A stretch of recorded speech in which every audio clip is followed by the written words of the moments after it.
many thoughts on my mind, I can't sleep at night, so I just keep writing. I don't need no help, I don't need opinions, so don't waste my time then. Killing the game and I gotta go ask anybody, they all heard about it. They know when the kid and he's spitting, they know when he getting it better and I get in my way. Got this, I like do whatever I say, cause I could go put you on blast. People been mad at me cause I don't follow them back. I'm laughing cause that is so whack. Why they all trying to act like they've been bossing when really their boss has been bossing them up? Nobody ever been telling me what I would do when I keep in the cash, for the shit out of luck. I want it more, now I get what I wish. Upgrading now with the pants that I whip. Making 6 figures, don't talk about it. Money ain't shit, it's about how you think. Tired of people who making excuses, then they complain about losing. Tell me about what you've been doing, tell me about how you been moving. You ain't got nothing to prove then. I did it all on my own, they looking like all of my clones. I don't be following trends, fuck all the popular clothes. You faking and everyone knows. I just be keeping it real, they thinking that I have to go sign a deal, but really the people just found an appeal. I'm in my own lane and I'm steering the wheel, ayy. It's funny how it goes, funny how it goes.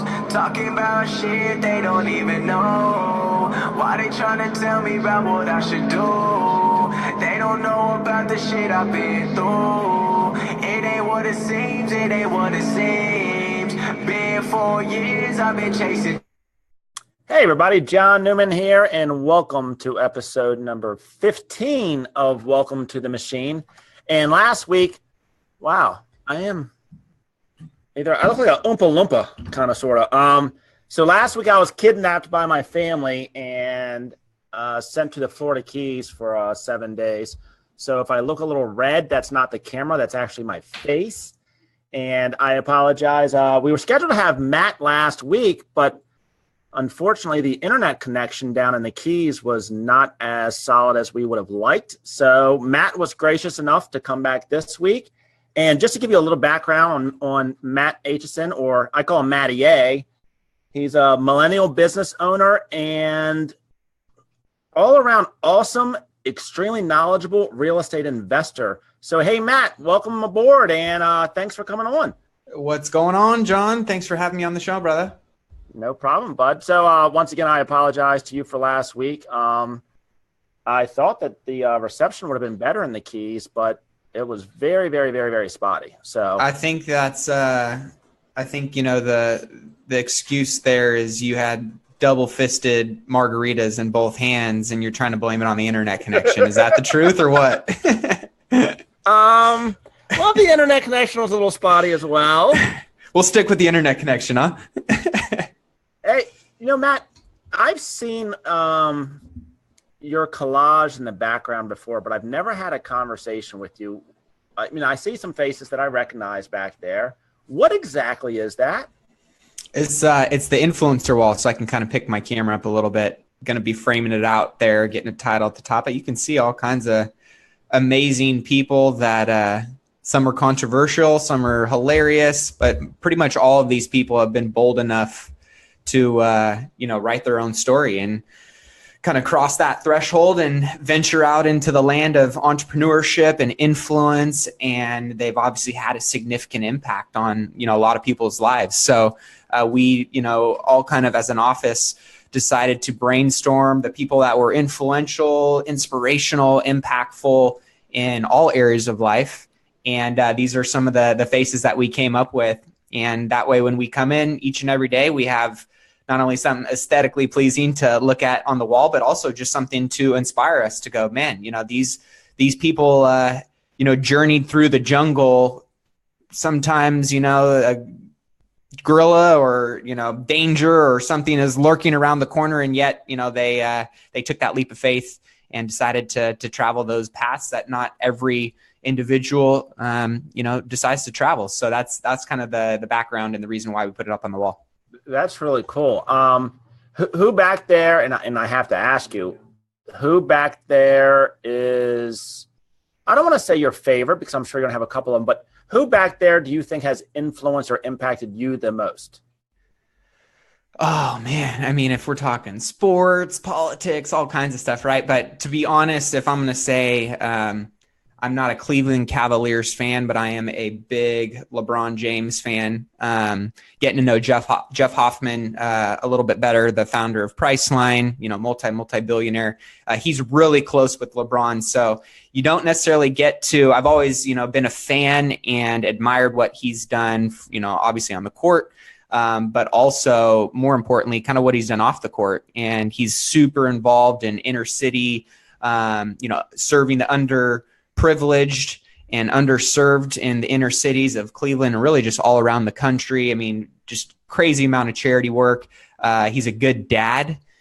He's a good husband, at least from all of the things that I hear, which I know is a challenge for most professional athletes. He's been with his high school sweetheart, stuff like that. So, that's one of the things that I talk a lot about on my podcast and really trying how I live my life is not just to be financially abundant, but also to, be a millionaire in all areas of your life, in spirituality and being a great friend, a great boss, community member, taking care of your health. So not just being, financially abundant and bankrupt in all those other areas, but being kind of a whole life millionaire and focusing on a balanced life and creating your own definition of a balanced life. And I admire a lot of what he's accomplished. And so it's fun to watch him on the court, obviously dominate like the beast that he is. But at the same time, see him dominate off the court and inspire other people outside of just sports, which I think is hard to do, to cross those, those thresholds into other areas outside of your one main expertise. So he's definitely an influencer that I look up to on this wall. Matt, and you and I have never really had a long conversation. Matter of fact, I think our longest conversation was last week, to tell you the truth. So just for people that are watching out there, this is completely raw and unscripted. Matt, we've communicated on Facebook a couple of times, but we've never had the privilege to meet in person. And so this is like our first face-to-face meeting, which is pretty cool. But what you just said resonates huge with me, and I'm a pretty transparent person. And to me, when it comes to things like success, I look at all the areas of my life as well. They all work in harmony to make me the best version of myself.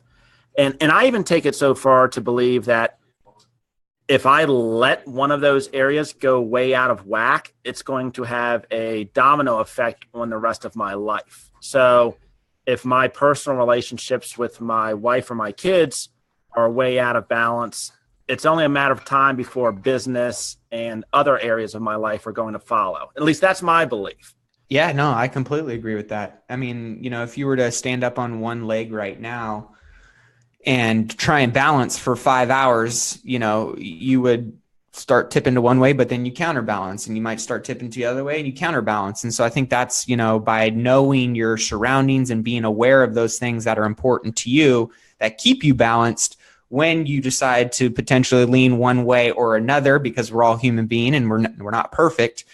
We have the self-awareness and the ability to counterbalance and get back in alignment. So I think, by knowing what those morals, those values, whatever it may be to you that is important to you, whatever your definition is of a rich and fulfilling life, that you have the ability to remain aware of when you're on and when you're off. And when you are off, you have the ability to kind of course correct and counterbalance and get back in that space of high productivity, high fulfillment, and knowing that you're kind of hitting on all cylinders, not just in one of those pillars, but the goal is to try and hit in all of those pillars as often and as high as you possibly can.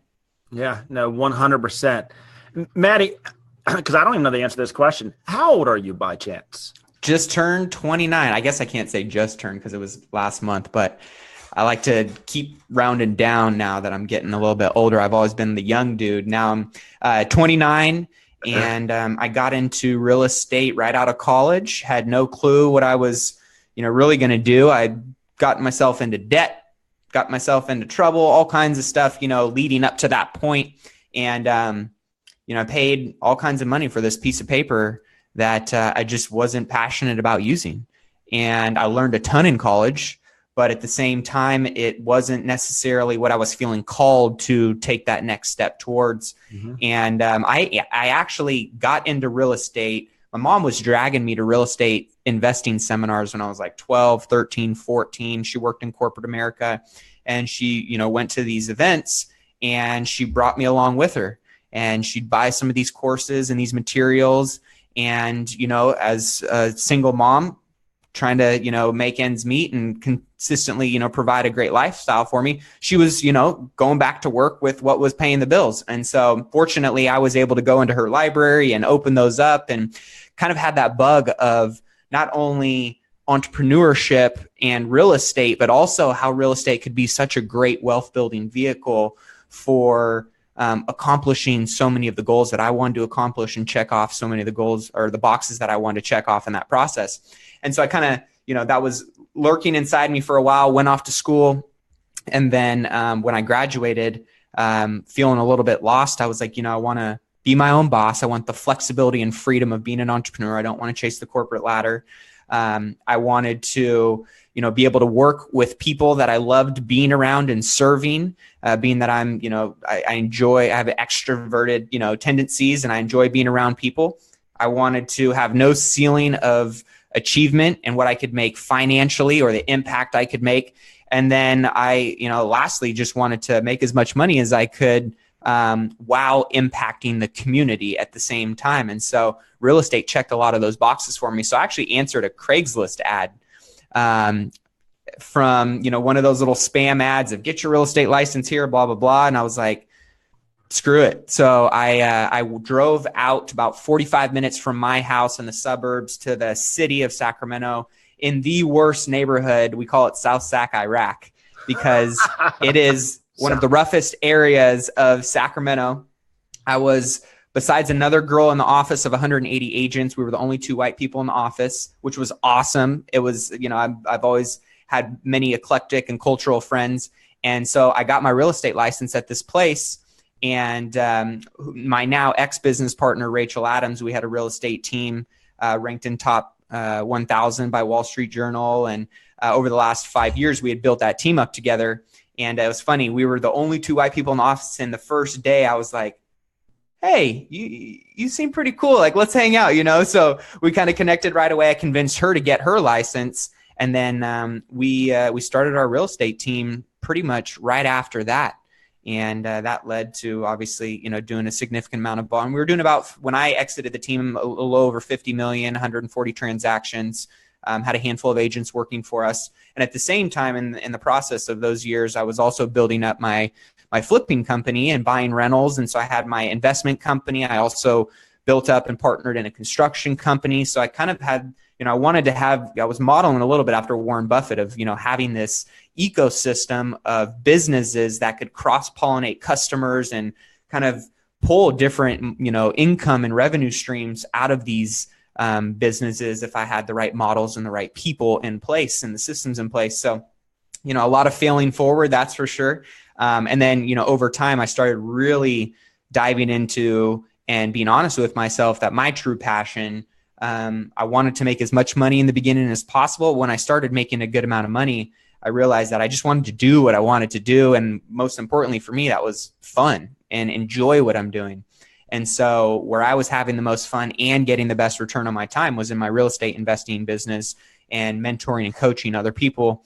And so that's about last year is really where I've kind of doubled down in those spaces and started leveraging out and building up, teams around the other areas that are not necessarily either my passion points or are my weak spots, my blind spots. So that's really what's led me to where I'm at today. And now, fortunately, I'm in a space where I get to be a full-time real estate investor and flipping a lot of houses every year and buying rentals and increasing my passive income. So I have the ability to, provide the security for my family, travel the world whenever, as much as I want to. And at the same time, give back. That's a big part of my DNA is being able to give back to other people and empower them to do, the same thing for themselves. So that's why I started the podcast as kind of a side passion project, which kind of took off and created a life of its own. And now, it's fun. I get to connect with guys like you. So when you came out of college, and I'm going to give you just John's view in the world, which doesn't mean a whole lot, but it's kind of my show, so I can give my view. And I believe that real estate is one of the best opportunities, and it always has been, but I believe that right now, in the current market environment, the current demographic environment, the current environment of this shift that we see in business, going from traditional marketing methods to more social marketing, I believe that there is no better industry for a millennial that exists right now than real estate. That's my personal belief.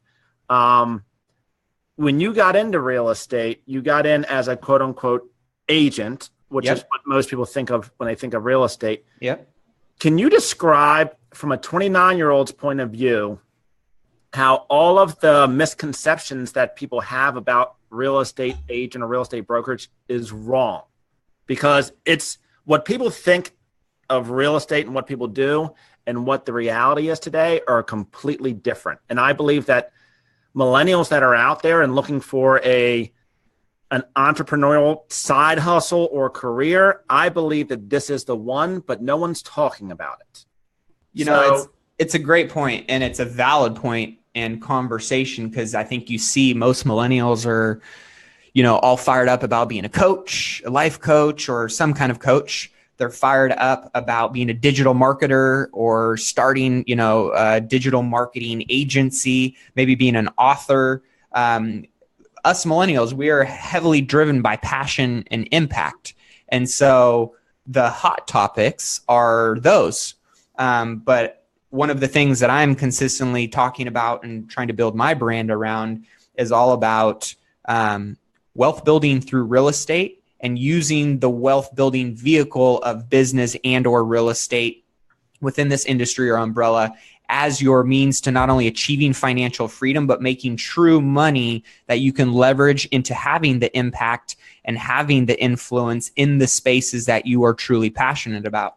And so, I think one of the best pieces of advice I got when I was first starting out was one of my initial mentors said, look, there is a very large gap between the great real estate agents. And this is when I had really just my realtor cap on and was thinking just about being an agent. I wasn't thinking about being an investor then. Mm-hmm. And he said, there's a very large gap between real estate agents that are really, really good and the rest. And he said, if you want to be great in real estate, the number one thing you have to be better than is crap. Because 90% of the people out there are running their business like crap. They're marketing like crap. They're building relationships like crap. And they're not treating their business like a business. And so when I really wrapped my head around that, I went, man, if I were to treat this like a true business and not just treat it as, I'm chasing income and I'm chasing transactions, but I'm actually building a true business based on models, based on the right mindset, based on systems and procedures, then I can figure out some of the steps on how to actually create this, sustainable business that will allow me to create real wealth. And that's what opened the doors for, learning how to invest in real estate. It gave me the freedom and the flexibility to do what I wanted. It gave me the ability to build relationships with people. So you hear, Gary Vaynerchuk, you hear Ty Lopez, you hear all these guys. I mean, the social currency is a really big thing right now where, relationships and the ability to generate things outside of just money holds a lot of influence nowadays. And so I believe real estate investing honestly gives you the ability to check all those boxes off while making money that is going to be legacy wealth instead of just transactional wealth. So by being able to create income that allows you to go buy income streams and assets that provide income streams, in addition to being able to hold on to that asset while it's doing that for you, in addition to building relationships in the process of that, there's so many intangibles and tangibles that go on in the real estate investing arena. I just think it's often overlooked because it takes a lot of time. Whereas some of these other areas of write a book, you can get a book done in 3 months now. Awesome. Right. Build a course. You can build a course in 3 months now. Create a coaching program, whatever it is. A lot of these, being that we're millennials, because I am very, very impatient myself, is we want it to happen fast. So we go into things with the microwave mindset instead of the crock pot mentality. Whereas at the end of the day, if someone's going to offer you a dish built out of or made out of a crock pot versus a dish that just got, baked in the microwave for 3 minutes, what are you going to choose? Well, you're going to choose the one that comes out of the crock pot because it's, a lot more love, more ingredients. It's just better. Mm-hmm. But at the end of the day, we often go into the opportunities that are in front of us with the microwave mindset because we want quick results, which is nothing wrong with that. But it's just getting strategic in how you go about those mini sprints in the big picture of creating what you want to create.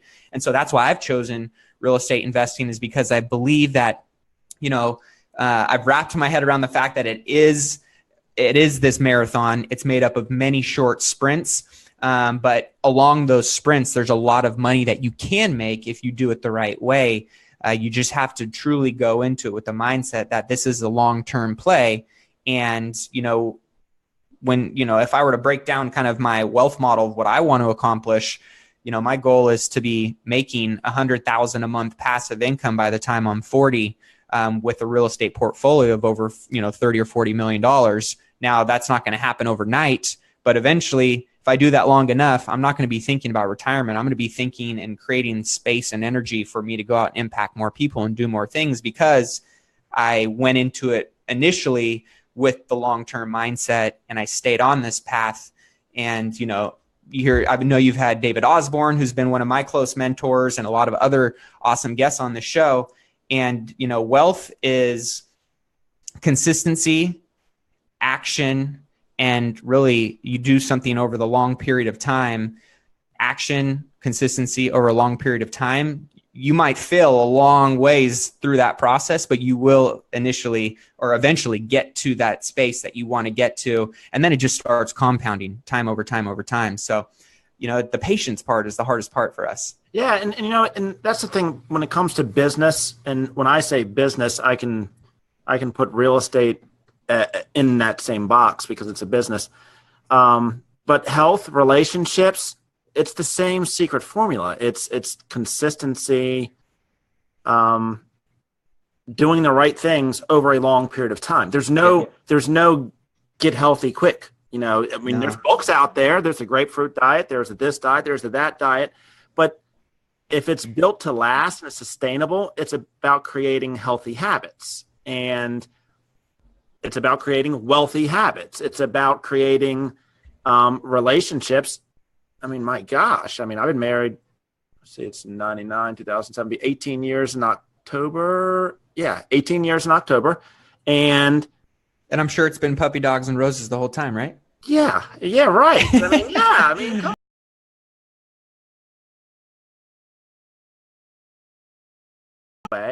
on. You have kids, right, Matt? Yeah, I have a 2.5-year-old daughter, and we're expecting daughter number 2 in the next month. Congratulations. So you're going to have 2 girls. I have 2 girls, and I was told by a friend, and this doesn't really apply to me, but he goes, "Man, you got the gigolo's curse." And I'm like, "What's the gigolo's curse?" He's like, "All the gigolos, they get daughters." And I'm like, "Well, I got screwed because I wasn't the gigolo." So either was I, but I have 2 daughters, and I can tell you they're not easy. It is having kids is the most difficult thing I've ever faced in my life. For sure. Hands down. More so than any business, because you're dealing with I can fail at a business and I might lose some money and I can start all over again. Right. It doesn't work. The stakes aren't as high. Yeah, the stakes aren't as high for sure. Yeah. But that's how it is with anything, right? Anything worth having, truly worth having, which I look at anything worth having, to me, I throw in a 1% category. I throw in a 1% category because I know that it requires the 1% discipline in order to achieve that at the highest possible level. So we could all achieve whatever we want at a mediocre level. It's not that hard. It's the discipline that it takes and the consistency that it takes and the patience that it takes over a long period of time in order to get to that 1% status. And it's the people who have just grit and grinded their way to that 1% level that, people say, well, they had this or they got lucky or blah, blah, blah. But 99% of those, 1%ers got it through being consistent and making the right, choices and having the right habits and doing that consistently over a long period of time. And that's just that's the story I'm telling myself now. It's what I've wrapped my head around. And it's 100% true. And Gary Vee is talking a lot about this recently. It's pulling from both ends. So it's like you're extremely patient, but extremely impatient at the same time, which means that I understand it's going to take a long time to get the results that I need, but I'm going to go out and do right now. Yep. I'm not going to wait. I'm going to go out and just do stuff now with the understanding that it's going to be a long game. Yep. Yeah. Progress over perfection too. If you're one of those people that, constantly wants everything to be right, which I think we can all relate to at some point in the game. It's just get it out there. Hal Elrod is a buddy of mine, and he told me, he said, Matt, if I waited to launch my first book to be what I wanted it to be, I would still be writing. Mm-hmm. He's like, if your first version of anything that you do is your best version, then you released it or launched it or did it way too late. Yeah. So, I think it's the action piece is the hardest part, and just belief in yourself, and that's where you think of podcasts like this, right? Your guys' show, you guys get to tap into these spaces of positive energy, of people who think and act and feel the same way about success in life. And, it's hard to find that in the world that we live in today. We get go look at the news, and all they don't talk about positive news. It's constant negative news on CNN. It's on every outlet most of the time. So it's like, it's hard to find these kind of conversations, these environments, these people that you're not constantly getting brought down by, or that you're not, I'm reading one of my favorite books, The Energy Bus by John Gordon. He talks about energy vampires and CEOs, chief energy officers. And I believe that energy, man, on a daily basis is so important and vital to people's success in health and their relationships and their business, whatever it may be. But if you're constantly surrounded by 9 other naysayers, you're going to become the 10th. If you're constantly surrounded by 9 other millionaires who talk about opportunities and endless possibilities, you're probably going to adopt the same thinking and same mindset. So, it's action is one thing, but right action around the right people in the right environment, that's like how things become exponentially, powerful, and how you are able to really stand on the shoulders of giants and elevate and tap into that. Now, is that something, because what you said I think is so true, is that something that you sought out at a young age, or did you, so when you got your real estate license and you're 22, 23 years old, did you seek out, okay, who do I need to surround myself by, or did that come later in life for you? So when I was younger, I was just, I was getting in trouble, to be honest. So I got expelled from high school. I got arrested in college. I was making poor choices. And a lot of that was, 1, due to my environment, and 2, due to my peer group. Mm-hmm. And obviously taking ownership, 3, it was me first and foremost. But when I kind of had that rock bottom aha, then it became, what is the opposite of this? What can I do to take control of my life in the areas that I can actually control? And that was surrounding myself with the right people. That was engaging with the right environment. That was plugging into the right resources and tools that I had available to me, like books and podcasts and, whatever. So when I was arrested, that was literally like, I was saying, I was so scared of the direction that I was going, that pain, that I ran to the only thing that I knew would be able to provide me the pleasure. And so from there on out, I was able to start surrounding myself with people and mentors. And I think the first 2 books that I read was Secrets of the Millionaire Mind by T. Harv Eker, Think and Grow Rich, and then Robert Kiyosaki's Rich Dad, Poor Dad. And so from there, I was like, okay, wealth building, mentorship, mindset. And that was what I became obsessed with. And as hokey as it sounds, because I was one of those people that was on the far end of the spectrum of like, man, that's BS. That's weird. That's woo-woo, whatever you want to call it. When I actually started giving it a chance and having an open mind to it, and then started doing it. And then after doing it, the actual results I was getting from it, it was reaffirming my programming and how I thought about it. And it set me on this whole new track to where I actually became, excited about it and almost became addicted to the results that it was giving me. So that's when, if you think about the point FAR model, which I know a lot of people are familiar with. And if you're not, it's your programming leads to your thoughts, which leads to the way you feel about things. Based on your feelings, you take a certain action. Based on the action, you get a certain result. And then based on that result, it reaffirms your programming, which goes through that same process and over and over and over again. And so what I realized was the track that I was on in a lot of my areas of life and how I was, programmed and thinking and feeling and acting and getting results was off. And the only way for me to change that was to break that chain. Why do you think it was? Because I love this conversation, by the way. Your programming, which comes from a combination of environment, the it's nature and nurture combined. Where do you think that yours came from? Because I was attracted to like a wrong crowd too. I mean, now, and I got in a lot of trouble and did a lot of, unhealthy things to my body. Let's just say that. And I can't relate at all, dude. But what I was seeking a tribe that I could, because I never really felt like I fit in. I was always like one of these deep thinker type, wanted to do crazy things.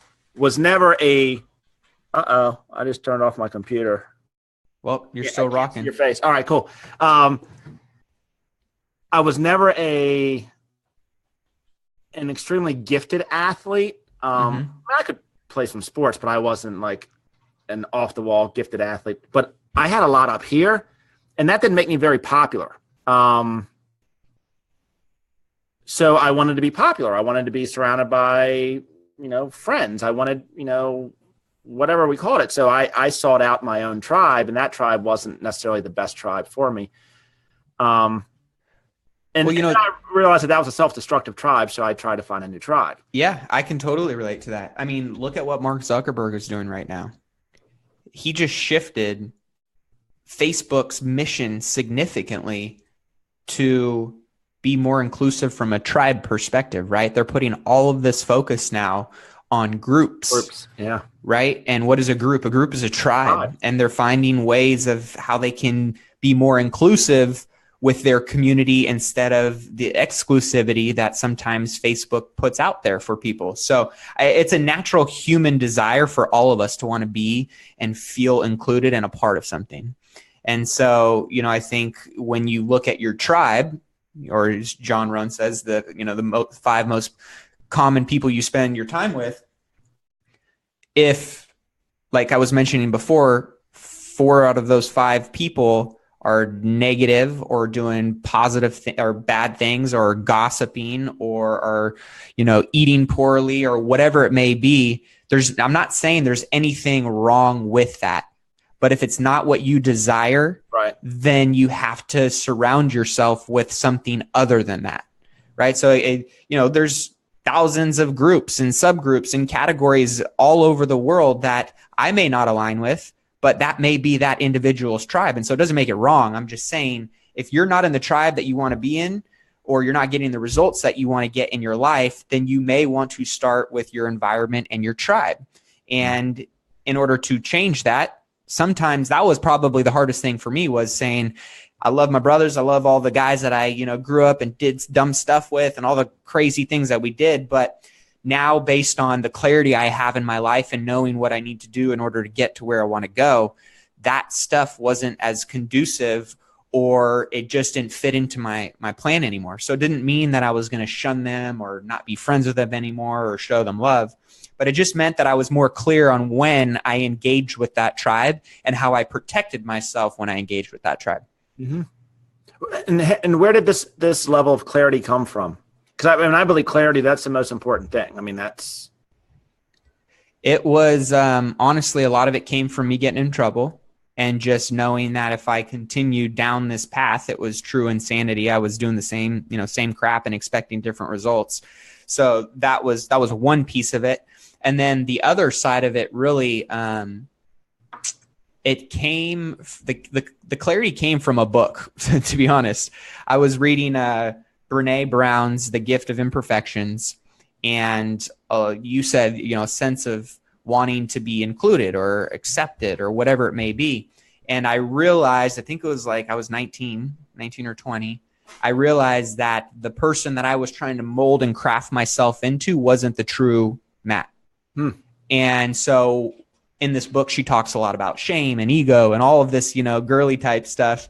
And for me, I was so open at that time in my life that I just absorbed it all. And I really reflected and sat with it for a while. And I realized that if I were to become and act and be the true Matt, me, that I was my organic self on a daily basis, and an organic self that I was constantly growing and obviously moving things in the right direction, or at least what I thought was in the right direction for my life. Every opportunity, every conversation, every relationship, every door that opened, every whatever you want to call it, was going to be an organic reflection of Matt. Right. And I didn't have to worry about being or pleasing or doing anything else for the world, because I had accepted the fact that I was just going to be shame-free. This is Matt. Take it or leave it. I feel like I'm moving my life in the right direction. And so by showing up at a level 10 as best as I know how to do every single day, even though I'm imperfectly perfect, is what she says, that's what my world was now going to reflect to me. And so that was a big game changer for me. And it was hard, to kind of have some of those conversations, or to, stand my ground of the new me and not conform, or, do some of those things that I found myself previously doing. But it's a constant work in progress, and it sure is a whole hell of a lot of fun, when you feel like you're being your authentic self, and that's, what people get and see on a daily basis. Yeah, it opens up, and sometimes what you realize is that your imperfections become your strengths, and that's actually what you thought was a weakness actually becomes your greatest gift. Yeah, I just find that that's a great point, and I find that, and I'm only speaking for myself, for a long time it was hard for me to feel okay being vulnerable and allowing myself to get judged or hurt, or just be open enough to allow people to see the true me. And mind you, while we still all have walls up and I do the same thing, I constantly work on a daily basis to being more transparent and open, because I feel like, for me personally, that's what people need. If we could all be our true selves, then one, we'd be way more fulfilled and happy and more productive. But at the same time, we would know where that person stands. And I think it would create, more bridges, build more bridges than, creating more false senses of, these ways of connecting people and human interaction. Yeah. Without that true self, we're essentially saying that we might as well all become robots, and then let's just design a perfect robot, and let's all just conform to being that robot. And it'd be a pretty boring world to have a bunch of robots. Sounds pretty lame. So walk me through, you get out of college, you're going to start with this real estate thing. What was that like for you? What did you learn from that first year, did you come right out of the gate and get wealthy? I mean, oh, hell no. I moved back in with my parents. I was broke, in debt, credit cards, maxed out. But, I remember the one thing, I was trying out for my middle school or maybe early elementary basketball team. I was never the fastest, never the strongest, never the most, high basketball IQ. But I remember one day my dad, waking me up at 5 a.m, taking me over to the gym, and he goes, you would be surprised how much hard work makes up for the things that you think you're lacking in. And so I've always been a hard worker. So, one of my favorite videos is Will Smith, talking about how you put him and somebody else next to him on a treadmill, and he goes, I'm either going to win or I'm going to die on that treadmill. And so that's kind of my approach for what I take, is I just continue to drive and do the best that I can, obviously trying to work smarter, not harder. But at the same time, I'm willing to put in whatever needs to be done in order to make it happen. And I feel that's a great leadership quality. And in the beginning, that's what I did. I mean, I literally worked 89. I ate, slept, and, breathed everything to do with real estate. I immersed myself in it. And I found a mentor. I worked for him for almost 10, 11 months for absolutely free. Wow. Absolutely free. I learned as much as I possibly could. I added as much value as I possibly could. I showed up with a positive attitude every day, and I put in the work. And for a lot of people, they're like, dude, how did you do that? Well, fortunately enough, I didn't have some of the bills that some people may have, and, some of the outliers that may come into play for a lot of people. So I felt extremely blessed and fortunate to have had that opportunity.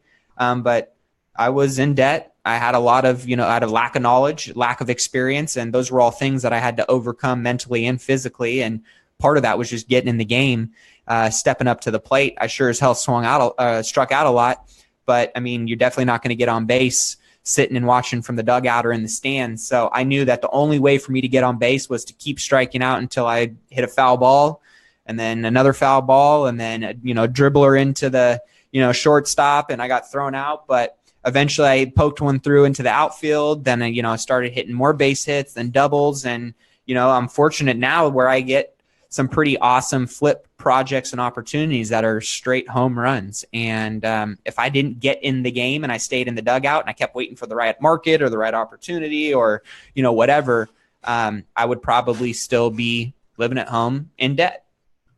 Wow. So real estate for you became a vehicle to do everything else that you wanted to accomplish, even though it's not what you – was that what you – did you know that when you got into real estate? Or is it like, okay, well, I'm just going to try this out?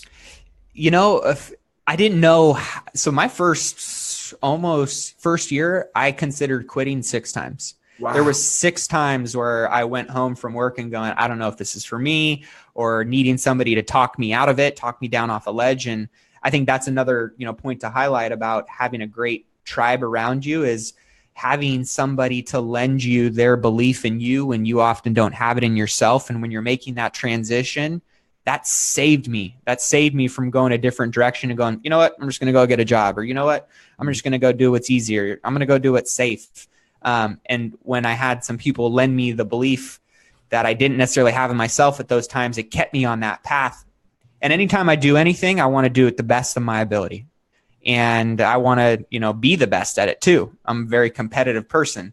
So for me, when I got into real estate, I didn't know it was necessarily going to be like, hey, I want to be, Wall Street Journal top 1,000. I just didn't know what I didn't know yet. But at the same time, I knew that, hey, if I'm going to do this, I'm going to put my best foot forward every day. And I'm going to try to be the best damn, realtor that I can possibly be. And then when I got into flipping, I want to be the best damn flipper that I can possibly be. And then, when I got into, being a mentor and a coach to millennials and other real estate investors, I want to be the best damn coach, right? So anything that I do, I want to be the best damn person that I possibly can be at it. Jeff Hoffman has shared a lot of cool stories with me. And one of the things that he said, he goes, don't ever chase money, just chase excellence, because the excellence will follow the money. And if you put in the work every single day to win the gold, then everything else will fall into place. So have that goal. He shared a pretty cool story of when he was in the entertainment industry, and he was over at Evander Holyfield's house right before he was the second fight with Mike Tyson where he bit his ear off. Uh-huh. And Evander Holyfield was, in this fat mansion in LA. Jeff goes over there, is talking to him, and he goes, hey, I need you to spot me for a second. And he's like, all right. So he ends up doing this, crazy exercise and does 300 reps. And Jeff was like, I couldn't have done 20 of them. And, he was doing 300 of these, and Jeff's counting for him. And he says, they get to like 299, 300. And he goes, 300. And Holyfield looks up at him and he goes, are you sure that was 300? He goes, I mean, what's the difference? It's 299, 300. Like, you're crazy, right? And he goes, Jeff, the difference between being a champion and not being a champion is 299 and 300. Wow. And so for me, I think of stories like that. I think of athletes and leaders like that. And one more rep or, one more cold call, one more whatever in your life can often be the difference between being a gold medalist and a silver medalist. And hey, being a silver medalist, shit, I'm down with that too. But at the same time, I'd rather put in the work, have the discipline and the mindset that I want to be the best at whatever it is that I do. And so that's when I went into real estate and said, hey, wherever this journey takes me, that's what my intent is. And I'm just going to be very self-aware and learn how I can pivot and shift as quickly and nimble as I possibly can to keep putting myself in a position to keep taking the right steps forward. So you when you're in the sales side of real estate and that business, what did you learn from that business that you can apply into future businesses? So talk to me about how real estate as a business enabled you to build other businesses, because now you own a couple of different businesses. Yep. Models. I mean, models in itself, systems and models and leadership too, I think is a really important thing. And it's something that just doesn't happen overnight. You don't just like put a chip in your brain now that you're a business owner, right? Mm-hmm. And building a team and all this stuff. And now you lead like Tony Robbins, or you inspire like Tony Robbins, or you don't, look at a business plan and, dissect it like Warren Buffett, or, you don't just go and hire the best talent that you can possibly hire. Like, you fail your way forward through these things. And so for me, going through this process of building a team and leading a team and accountability and systems and managing P&Ls and budgets, like actually learning how to run a business and not just look at a business, but grow a business, was something that gave me models and really infrastructure for applying into my other companies as I built them. So now it's, and it's a constantly never ending improvement journey of trying to figure out how we can get better and create more culture and be better leaders and grow better leaders and, create more systems and become more efficient and more productive. And it's this never ending journey. And yet it's fun. It's fun. It's fun having those breakthroughs. It's frustrating hitting those ceilings. But being in the real estate environment that I was in, which I know you're in as well, I was fortunate to be surrounded by a lot of people who treated business like business. And that really gave me the insights and the inspiration to apply that in many areas of my life to really level up and keep growing. And so that's one of the biggest takeaways I took away, was just models and being able to apply those in other areas. Yeah. And it's fascinating because I go back to my early days in real estate and then I go back to this podcast, and some would look at it and say they're two completely different things, but it's actually the same process. It's lead generation, lead follow-up, connecting with people. And if it wasn't for my early days in real estate, then I don't think I'd be able to do this podcast, because I wouldn't have learned the habits, the skills, the tools that you need in order to reach people, connect with people, influence people. It's sort of the same thing. I spend hours every day lead generation, doing lead gen for podcast guests, which if I was in any other business, I would be doing the same thing. Right. So, I mean, I jokingly tell people that, you don't have to get into real estate to love real estate, but if you love business, real estate will teach you a lot about business. Oh, yeah. If you can do it in this business, I can go out tomorrow and open up a contracting company, and I'm pretty darn sure I'd be very successful at it. Yep. Just not what I'm passionate about. Right. But it'd be the same process. Yeah. Well, a lot of people think being in the real estate industry means you need to be, driving around in a car, open up houses for people and showing them a house. I mean, or listing their house. There are so many different arenas within the real estate industry that if real estate's a passion of yours, man, there are a million ways in one to go and find a way to generate revenue in the real estate industry within an area that you're passionate about, without having to throw a realtor badge on your, on your jacket and get in a car every single day. If that's what you want to do, heck, do it. That's awesome, right? But at the same time, if it's not what you want to do, you don't have to do that. That's why I love real estate. Real estate is such a great, not only, that's why I like it checks, if you were to look at the 3 top wealth building vehicles based on, the last 100 years, it's going to be businesses, real estate, stocks, and bonds. Real estate and business can go hand in hand together too, which is even cooler. So that's why I loved and felt so grateful that I found the space in the industry and really kind of fell into the path that I am now on. And it was all because I got into the real estate industry. And now not only do I get to invest in real estate and hold on to assets that are going to create passive income and wealth for me and have all kinds of other advantages, but it also gives me the ability to check all the other boxes off of playing the game of business at a high level, building relationships with connectors and influencers like you and all kinds of other amazing people, getting to impact the community and, give other people the tools and resources to come in and do the same thing for themselves. So it's awesome because I feel like it's such a big pond. And even though, I'm only one pebble, you're only one pebble, there are so many different, plops into the pond where we get to throw ourselves, have this ripple effect and this, kind of wave of how they cross-pollinate and work together while still being, able to accomplish our individual goals in that process. I don't know many arenas that give you the ability to do that while, with the asterisk next to it, creating true generational wealth. And do it quickly. I mean, it's not like a corporate ladder thing where I start here and I have to after 30 years. Yeah. I mean, you literally have the ability to move very, very quickly in this space. Yep. If you're willing to put in the work. Yeah. Yeah. And that's obviously one of the key things. And, for people, when I like, to really break down some of the advantages of, the pros and cons of some of these things. And when I started investing in real estate versus like investing in other areas, business being one of those great areas that I think is, hands down probably the best, if not, right in line with real estate of being best investments you can make. Real estate has so many I could name 10 advantages right now of how real estate can benefit your life while giving you the freedom to go do what else you want to do whenever you want to do it. And it just, like you said, it just requires you to put in the work in order to be willing to, reap some of those results and enjoy some of those luxuries. So now in hindsight, because you start off building a real estate business and then you got into real estate investing, out of curiosity, if you could go back and you're 23, 24, would you have got straight into flipping houses, or would you have still gone the route that you went and being in the real estate sales side and then getting into flipping houses? That's a good question. And I'm one of those people who I don't ever want to change anything, because all of the things that I've done have just led me down the path that I'm at. Would you want to get expelled from high school?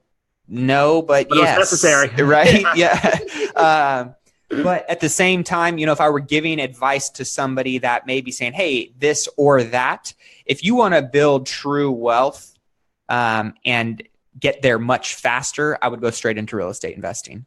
I would go straight into real estate investing, and there's many communities and, coaching programs and mastermind groups that give you the same stuff that I was initially attracted to in the real estate team. You can still build a real estate investing team just like you would build a traditional real estate team, right? So I would, if I were to go back, I would go straight into real estate investing right out of the gate and go down that path. I think I'd be a lot farther than where I'm at. And yet, it's hard to say because there's so many intangibles that the real estate team and the trainings and the opportunities presented as well. So many, benefits of deals getting brought on my lap because I had such a good presence in my local real estate community as a realtor and with other agents. And right. So there's a lot of things that it's really hard to say, but I would say based on my true passion and having clarity of what is most in alignment with my goals based on today, I would jump right into real estate investing and really become a master at that as fast as I possibly could. So what advice would you give to a 22-year-old? They just graduated from college. They want to get into real estate investing. What should they do? Like, what would you say? There's a lot of different options out there. Number one, I would say, is find a mentor. I mean, a mentor is by far going to be the quickest accelerator to getting you around the people you need to be around, exposed to the systems and models and strategies and techniques and conversations that you need to be exposed to, help you avoid a lot of the same mistakes that they made that you won't have to make. There's a lot of time and leverage and savings just by finding a mentor. That's number one. It's awesome because I have a handful of people. I have a real estate mastermind community and a course called the 6-Figure Flipper that we're actually getting ready to launch here again pretty soon in July.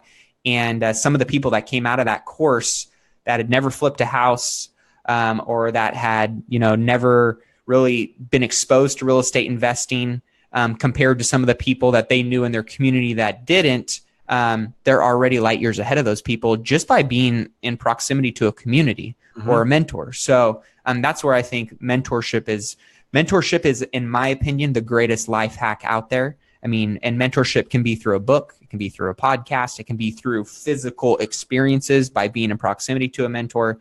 But what better way than to condense someone's knowledge and experience down into, a couple conversations or other experiences that you just get to extract and apply immediately into your life. And that's why I think so many millennials are experiencing, we're seeing a lot of millennial millionaires more so than ever before, than any other generation. And it's because our exposure to mastermind groups and conversations and access to that information or relationships that our previous generations never had exposure to. Yeah. And it was not as common conversation. So that's where I think if you are just starting out, you're just wanting to figure out, how to get going, shoot, go work for somebody for 10 months for free like I did. Or if you don't have the ability to do that, at least go and try and find a way to add value to their organization where you can get exposure. Exposure is the first thing, because once you start thinking differently and you know what you don't know, then you move up to a new level,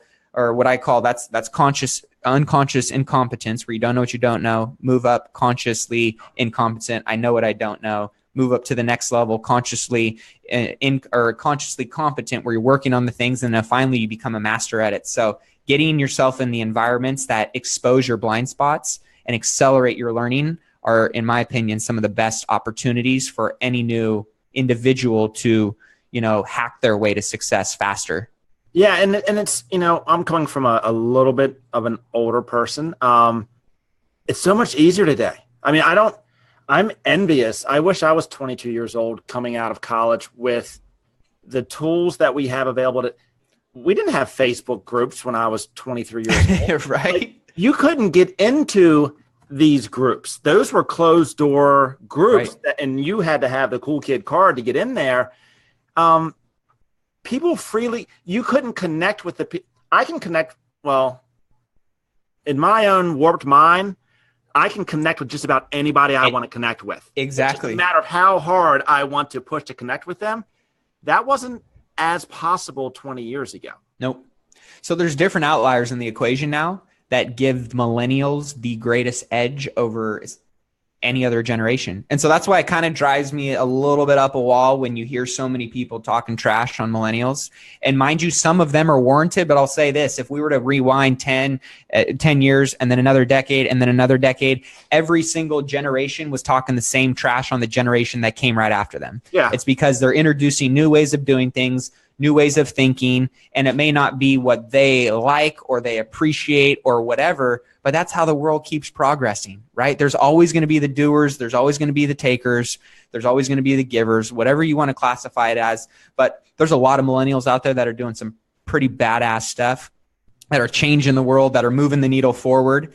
And, I could go and list probably 90% of, baby boomers that weren't doing jack and they were whatever, right? So it's like, it's really subjective, and I know it's just it's a conversation topic, but I'm proud to be a millennial. And I think that millennials are really changing the world. And there's so many ways that we can have impacts on people and, future generations. But, in my opinion, it's important to make your wealth a priority so you have the freedom, the flexibility, the mind share to create space and energy for you to go out and amplify that impact. Instead of just trying to survive, you're actually thriving, and you can go out and make those differences in the world because you made wealth a priority early on in your age. And so that's why I love, millennials, we're all young. So if we do something consistently over a long period of time, not only are we going to have generated a lot of wealth, we're going to create a lot of opportunity for ourselves to go out and make an impact in the world. When most people are, thinking about retiring, we're already done. And now we're on to, what kind of difference we can make in other people's lives. So that's what's exciting to me, is if millennials can wrap their head around that earlier than later, man, this world's going to be pretty freaking cool. Yeah, and it'll be, and trust me, I made some bad decisions regarding money. And when I first, I came from a lower middle class upbringing. When I first started making money, I wanted to spend every bit of, I didn't get a pair of Air Jordans until my 13th birthday. So when I first started making money, I was spending it as faster than I could make it. I just wanted to buy everything. In hindsight, and I have a degree in finance, so I went to school. I mean, I was a stockbroker, so I managed other people's money. But think that I understood. I didn't take my work home, I guess, because. But emotionally, I was a consumption. I consumed things. I wish I could go back to when I was 25, 26 and make better decisions, because what I know today is if I would have made smarter decisions in my early 20s, then it'd be tenfold where I am now. And if I would have lived frugally in my 20s before I had kids and just sucked away all of that money, invested all of that money, instead of spending that money, like if one person out there is listening, just live very frugally in your 20s. Don't go out and buy the brand new car. Don't go out and buy the big house. Just save and invest everything. And then when you're 40 years old, man, you will see. I have to work twice as hard. I have to play catch up now. Sure. Yeah. I mean, I think of, I hear a lot of people say, save and do this and that, which I think I live pretty frugally. I live a very very lean lifestyle. And, I'm choosing to reinvest a lot of what I make into opportunities that will, in my opinion, get me to those passive income goals. But at the same time, I'm still living, I'm still having fun. Right. But I'm on top of it. I'm financially aware of where that money's going. And if I am going to spend it, when I'm spending it, but we don't live beyond our means. We don't buy all these material possessions that we don't need. Would I like them? Hell yeah. I'd love them. I'd love a nicer car. I would love some of the things, and I could afford them, but I'm choosing to reinvest based on my priorities. And while that's hard, and it requires a lot of discipline, I know it will pay off. And two, I see it in my bank account and my assets growing, that it is paying off. Yeah. And so while that's hard, seeing those assets grow and seeing that bank account grow is a little bit more addicting than the rush that I get 10 minutes driving in a Ferrari. Yeah. And for me, Matt, that came at a later stage in life. When I became comfortable with who I am and comfortable in my own skin, and I realized that me having something was not going to make me feel better as a person. So in other words, when I became okay not driving a BMW, like if I wanted the BMW for attention, or I wanted it for love, or I wanted it for prestige, now I make very conscious decisions when it comes to money, but I'm not doing it for anybody else. I'm not doing it because I look good. I'm not doing it because I look good anyway. Whether or not I do or I don't, I'm okay with who I am. Yep. Every decision I make is based upon who John is, not for anybody else. And that is a very, very powerful tool. It's good for you, man, because, not too many people ever get there, to be honest. Not too many people get there, to be honest. And so I think, that takes a lot of inner work. A lot of this just goes back to doing the work on yourself. Yeah. And really putting in the work, which, like I said, it sounds woo, it sounds weird, but it requires a lot of discipline, and it requires, you to continue to catch yourself and grow yourself when you're thinking small, playing small. And, the goal for me is to be 365% better every single year. I want to get 1% better every single day, even if that's something so tiny as, not saying a negative comment or cussing or whatever it is, which I do all the time. I'm trying to find one thing every day that I can become better at. And, sometimes it's 2%, 3% in one day, sometimes it's 0, but, creating those habits and disciplines and strengthening those muscles around growth and constantly staying in a growth mindset versus a fixed mindset. While it's a very hard challenge, I have, built in triggers into my life that keep me aware of that. So what's next? Walk me through like the next 5 years. And, obviously we can't predict the future, but where do you see yourself 5 years from now? So you're 35 years old. You got at least 2 daughters. Yep. Who knows what else? Yeah. Who knows what else? For me, it's hard for me to forecast out that far. Mm-hmm. And I do an exercise where I've written a 100-year vision of when I'm 100 years old. I envision myself having 5-6 generations of family around me. Mm-hmm. That, I'm healthy, happy, all the people I'm surrounded by. So that's like my vision of where I want to be and where I want to go. But it's really hard to kind of forecast where you're going to be at in 5 years because the world is changing so fast nowadays. So when I think of what is my mission and what I'm looking to do, my mission is to continue to empower millennials and future generations to create wealth through real estate investing that helps them and empowers them to live their dream life, provide security for their family, and to create greater impact in the communities and the places that they're passionate about. But really how we're going to do that is, we are continuing to build a brand and a platform around the science of real estate investing and breaking it down and creating tools and resources and opportunities for people in any market around the country and world eventually to learn and understand real estate investing, become financially literate and financially fit on how this vehicle can be an asset to their, to their goals. And so that's what we're going to continue working on, and the community and the brand that we're going to continue to build. And then we're going to just kind of see it roll out from there. But most importantly, continue being my own best success story and being transparent and walking the talk, making sure that my video and how my life is playing out matches my audio, because, I've seen too many people talk about a lot of the stuff, but they're not actually doing it, or they're not transparent about it.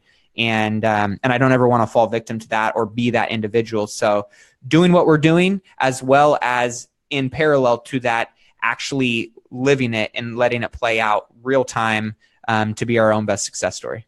No, and that's why I love, this is going to sound, I've never said this before, and it just hit me as we're talking. This podcast or show, whatever we call this thing, in a lot of ways is John's own self-accountability. Because I can get up here and we're having this conversation, and I can say how I've been married for so long and I love God and I love my wife and I love my kids. And there's people that are watching the show that are going to see me, and they're going to want to know, is that guy that I saw on that Welcome to the Machine show, is he the same person out here? So you and I are both being now held to a higher level of standards, because if I see you and I'm like, hey, that's not Matt. That's not the Matt that was out there. Like, I'm going to call you out on it. So that's why I love this, because it is a way for me to be transparent and vulnerable and to share my experiences as it pertains to life or business or success, and for other people to really, hold me accountable to who I say I am and what I want to do. And I think that's pretty darn cool. It takes courage. That's for sure. It takes a lot of courage to put yourself out there like that, because at the end of the day, like you said, we all want to be accepted, loved, cared for, whatever it may be. But at the same time, I think that extra level of accountability is what elevates people to higher versions and higher levels of themselves. Even though it's painful sometimes, it's necessary. So I got a lot of love for what you're doing, John, and community that you're building and all the people that you're supporting and inspiring, because at the end of the day, we need more of it. There's way too many of the alternative and all the negative stuff going on, but to create environments and conversations and, expose people to new ways of thinking, not always the right ways of thinking too, right? Like, we're human, we make mistakes, but being transparent, open, and always looking to move forward and get better, it creates a whole nother level of accountability, which is what I love. It's a lot of pressure sometimes, but I love it. Yeah. And what I found, and maybe you found this at some point, Matt, when I went through this self-discovery phase, or whatever I want to call it, like, who's the real John phase. I went from having what I consider to be a really big world, a lot of friends, to this place where it was like really kind of small and lonely. It was like I had no tribe. Then I thought I found this tribe, and then I was like, okay, but that's really not the tribe I want to be. And there's this space where it's like, okay, now I'm alone again, and then it gets big again. Like, it gets really big again. So I encourage everybody to go through that, because that journey that one goes on to find themselves, if they allow themselves to go there, you come through a completely changed person on the other side. Such a great point. I've been reading this book. I think her name's Jen Cicero. You Are a Badass, and one of the things that she's got a lot of great quotes in the book, but one of the things that she mentioned, if I can find this quote, which was, it just kind of talks about the courage of stepping out into, new journeys, new paths, whatever it may be. If you're scared, fearful, whatever it is, she said, one doesn't discover new lands without consenting to lose sight of the shore for very long periods of time. And, that kind of hit home with me because oftentimes, we don't know. We know there's more out there, but we don't know what's around the corner. Or we know that, we want to journey out into that ocean, but we don't know if and when and where we're going to hit that island, but it's one of those things where you gotta trust in the process, as crazy as that sounds, and know that by putting in the work every day and surrounding yourself with the right people, that, you will continue to make steps in the right direction. You might get off course every once in a while, but you're going to make the progress. So, just giving yourself the grace and granting yourself the opportunity to learn and grow through some of those painful moments without going back or turning back out of fear is probably the most challenging part. But at the same time, it's definitely worth it. And that's all part of the journey, man. That's all part of the journey. Yeah, and the earlier we can get exposed. So we were in the Keys last week, and my son is 12. He had never been snorkeling. And my wife, Nicole, and I know she'll be watching this, and I'm not making fun of you, honey, but she's not I went to school for marine biology originally. So I love watching like Shark Week is like one of my favorite weeks. So nice. Now for my wife, Nicole, me watching Shark Week all week isn't really conducive for saying, okay, honey, now let's go get in the water because I just watched 96 hours of sharks. So she was having a hard time when I said, okay, I want Logan to go snorkeling. And I said, listen, honey, I said, he needs to experience this. Yes, it's going to be a little scary probably. You're swimming with fish and who knows. And she asked me, she was like, well, could there be sharks? And I said, well, Nicole, it's Florida. It's in the ocean. That's where sharks live. So yes, the possibility is not possibility. Yes, there are sharks. It's very likely. And then she also knows that I might have a little bit of ADHD, so he might go in one direction and maybe I swim in another direction and I forget that he's with me, but it's my son, so I told her I'd take care of him. But she finally consented to allow him to go. And she asked me, she said, so are you going in like 5 feet of water? And I said, well, I'm not sure where they're going to go. And she said, John, I know you. She was like, you're going to find the most extreme snorkeling adventure that you can go on. She was like, you're going to look for like the most extreme one, which I did, by the way. And we were in the middle of the ocean, about 5 miles offshore in about 30 to 40 feet of water. And, it was rough. There's 3 to 4 foot rolling seas in the middle of the ocean. And there were some big fish, we didn't see any sharks. Unfortunately. But it's experiencing that moment of fear and knowing that it's going to be okay. Like, we need that. And I think the earlier we can experience that, the better off we're going to be 5 years from now. Because now he wants to go spearfishing and scuba diving.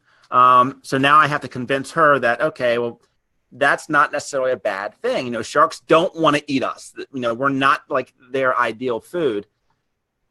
But I think we all need, whether it's business or it's life, I'm not saying to take uncalculated risks.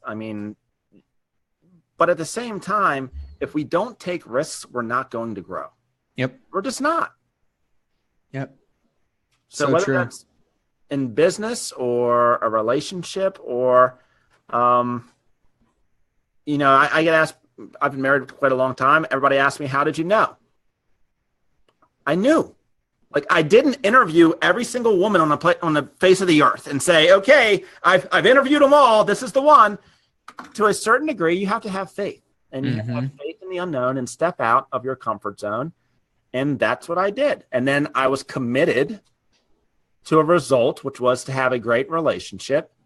So because I'm committed and not interested, I fight through the hard times. Yeah. And I think that's just a microcosm of life. Yeah. Well, I mean, if you look at anybody that's accomplished, legendary, and legendary is a strong word in my opinion. There's a very small group of people that can call themselves legendary. But if you look at the legendary people, or you look at just the super, super high achievers in life, and they were to take, and bear with me here for a second, but if they were to take their shirt off, right, there would be a lot of scars on their back. There would be a lot of scars on their heart. There would be a lot of scars on them. And it's not like you go through life, and get to enjoy the most precious things without some pain, without some risk. And so that's where, the courageous warrior, I like to say, comes into play. Is you go into the fire, you go into the battle knowing that potentially some things could go wrong, and yet what's on the other side is much more worth it to you than that little scar, or maybe a big scar that you might get. And whether you get it or you don't, either way, you're going to learn something from that opportunity, and by taking that leap of faith. So, now as the stakes get a little bit higher in life, you get a little bit more calculated with what risks you do take. And that's a great thing. You use your wisdom based on the experiences you've had to make smarter choices. But if you're young, or, you're trying something new for the first time and you're weighing out the options, I always say do it versus don't, Because what's the worst thing that can happen when you're 23 years old? You move back home with mom and dad? I mean, if that's trust me, not a lot. It's a whole lot more difficult the older you get. Yep. Very true. Very true. Nothing to lose when you're 24, 25 years old. And my mom's a damn good cook. So if I had to move back in with her, man, I'd be good to go. Yeah, it's not that bad to have to move back home with your parents. Yeah. There are days when I wonder, that wouldn't have been a bad thing to stay home with mom and dad, and they can buy the groceries and cook the food and pay for toilet paper. But anyway, go out and just do it. I mean, just do. And I think that's where so many people get caught up in trying to think their way through it instead of just taking massive action. Yeah. Knowing that you're either going to learn something or you're going to succeed. That's it. Those are the two worst things that are going to happen. Yep. And they're both a win. Completely agree. Hey, Maddie, so you mentioned that you have a course that's coming out. Yeah. So we got I have a mastermind group and a course. It's called the 6-Figure Flipper, the number 6figureflipper.com. Basically, it is, I packaged up my entire business over the last, 7 years of creating out the models, the systems, the infrastructure, the marketing pieces. I mean, literally anything you can think of for a real estate investing business. I've got a course now. It's a 9-week course. And then we have a mastermind group that accompanies that with a community and all that kind of stuff. People all around the country, some guys that went through it and had some awesome success with it. But it's just a community where we're trying to boil down the science of real estate investing to where we're empowering people with the tools and education and the environment, the tribe that can accelerate people's results to flipping houses and or buying rentals for themselves, and using this as a vehicle to kind of be a launching pad for designing their own definition of a dream lifestyle. So for anybody that's interested in real estate investing, it might be something that, you want to check out, or, come ask some questions. But it's been fun seeing some of the people, take what we've created in the community and in the course and leverage it in their own ways to design more freedom for themselves and more, financial wealth. Now, is this designed for a seasoned investor, or is this designed for a novice investor, or is it designed for both? I would say it's beginner and novice. Okay. But at the same time, I mean, it's literally all the tools, and we're consistently updating the course and the content in there that I use in my business and that I get from other, mastermind groups of, 7-figure investors that are doing stuff in their own businesses and communities. So really it's for anybody that wants to be in an environment where we're having consistent conversations around elevating skills, systems and infrastructure for creating six figures or more as a real estate investor. Wow. And can this be done with, I mean, if there's a 23-year-old that's watching this, is this something that they could do themselves? Absolutely. I mean, that's when I got my first flip, I was broke, couldn't qualify for anything. And so, yeah, we talk about all the different strategies of if you have money, if you don't have money, how do you find deals? How do you put them together? You know, anything from A to Z in negotiating, finding, fixing, and flipping properties. It's in there. It's in there, and it's very detailed, and it's there to, you know, make it to where it's duplicatable and scalable to anybody in any market. And here's what I always tell people as it pertains to real estate investing or business or investing. Everyone says that the problem is money. Money's never the issue. No. There's always people that are willing to give you money for a good investment. Yep. Always. That's never an issue. It's the number one limiting belief, but it's definitely not the number one issue. Right. Yeah. You go find a good deal, there's plenty of people that will give you money. Yep. That's exactly how I got started. That's awesome. So we're going to put, is it okay if we put the website for Six Figure Flipper? Oh, yeah. And all that information in the comments? Absolutely. Yep. All right. And how do people find you if they wanted to connect with you? Is it through your community or? They can. So I have a Facebook community that's tied in with the podcast called Millionaire in the Making, which is tied into my show, the Millionaire Mindcast. But if you want to add me on Facebook, I love connecting with people on Facebook. I'm always in the Millionaire in the Making community as well. But Matt Aitchison, you can try and figure out how to spell that, Aitchison, or you can always find me on Instagram as well. So those are, I would say, the main platforms that I hang out with, but always active on Facebook and the groups and on my personal profile. Okay. And we'll make sure that we put all of your information down in the comments, Matt. I know you've got to run. But one last question for you. So the Welcome to the Machine, and this show is really about one's journey towards fulfillment. So, yep. And everyone has a different definition of what fulfillment means to them. Yeah. My theory is that if we get enough people to talk about what fulfillment means, then it'll help other people on their journey. So it'll basically just, through the community, we all grow faster and further together. So with that being said, what does the word fulfillment mean to you? That's awesome. I love that. This is a conversation that I really enjoy having, you know, and I ask it a lot to the guests on my show too, because it's true. Everybody does have a different definition. For me, fulfillment means creating an environment and a space that I can be authentically open and organic with myself and with others that gives them the ability to do the same for themselves. So, you know, being able to have conversations that need to be had in order to have experiences that we can all share and enjoy together. Fulfillment is really, I mean, I think we're all chasing, you know, some people are chasing money, some people are chasing whatever, right? But at the end of the day, it comes back to an emotion of happiness or fulfillment. Yeah. So I think getting clear on what your definition of happiness and or fulfillment is, the best way of doing that is to have as many experiences as you possibly can until you have ruled out what isn't and what it is for you. So going back to, you know, my own definition, it's to create an environment, a space, and an energy that gives myself, the people around me, the permission to live the life that they dream and desire without feeling any kind of pressure or any kind of judgment. And while that's tough, it's something that I'm constantly striving towards. Dude, that's awesome. That is, and you know, it's funny. I don't know. I've probably asked 50 people this question. No one has ever said a Bugatti, a Lamborghini, a Ferrari, a house in the Hamptons. No one has ever mentioned anything to do with money or material possessions.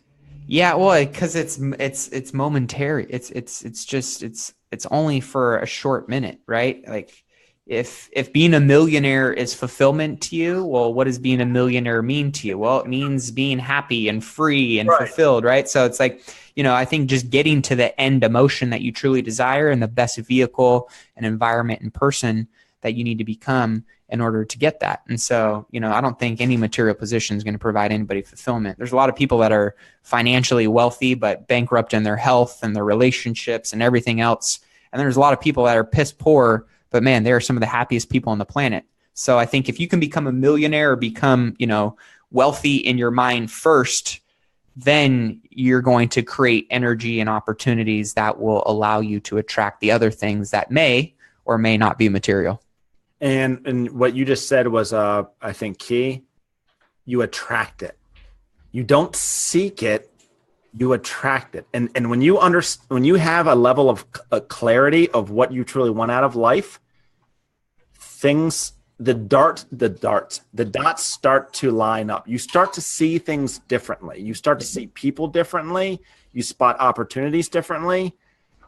And that's why I think clarity of who you are and where you want to go is the most powerful drug that exists. And I've tried a lot of them. Trust me, the clarity is my favorite one. And I'm going to stay on that one for a while because I like that. That one makes me feel. Clarity comes from action too. That's the last thing I'll add is, there's a lot of people who know a lot of stuff, but they don't have a lot of wisdom. Wisdom comes through experience. Right. So you could sit here and read as many books as you possibly can and be really damn book smart. But if you've never taken action on any of that knowledge and put it into motion, then you're truly never going to have the clarity that those experiences and that wisdom gives you. So, I think it's important to make sure you couple that with action, because on the other side of action often comes clarity. Yeah. And it's so weird you just said that because while we were on our trip, my kids fed some really big fish, and I told my wife that one experience that they went through was worth the, taking 3 kids on vacation is not a cheap endeavor, by the way. Yeah, right. But that one experience was worth. The first day we were there. The first day we were there, they had an experience, and the look on their face. And I said to my wife, I said, that one experience alone made the whole entire trip worthwhile, because that's what life for me is now about. It's about experiences. And when it comes to money or financial wealth, I want that. I seek that for the experiences that I then can experience myself and others around me. Yep. And I couldn't have said that any better, man. All right, Matt, you're awesome. Thank you so much. We're going to have you back again soon because I love watching your journey. And anyone that wants to get a high-level mentor as it comes to real estate investing, look at sixfigureflipper.com, and we'll put it down in the comments. Hey, John, thanks for having me on. Cheers to your community. Wishing everybody the best on their march to $1 million and beyond. Thanks, Matt. Have a good one. We'll talk to you soon.